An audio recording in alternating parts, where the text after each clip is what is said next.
ko lang naman makausap ka eh. You know, I just wanna talk, huh?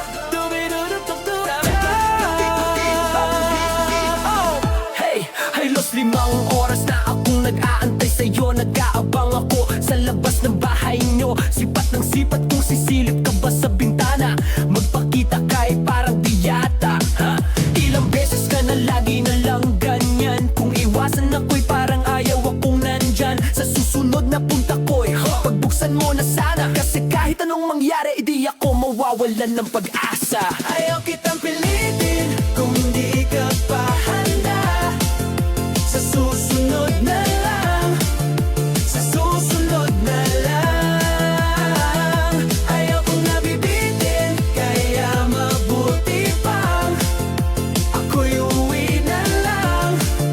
Sa susunod na lang.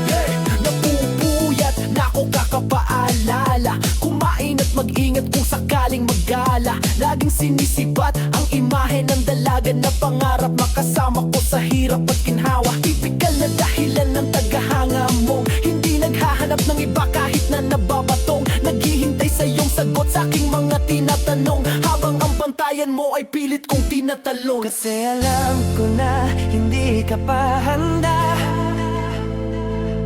May gusto kang makita pa sa akin at madama.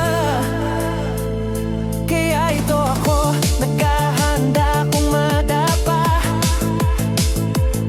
Kung mabigo sa ngayon, ayos lang kasi may bukas pa.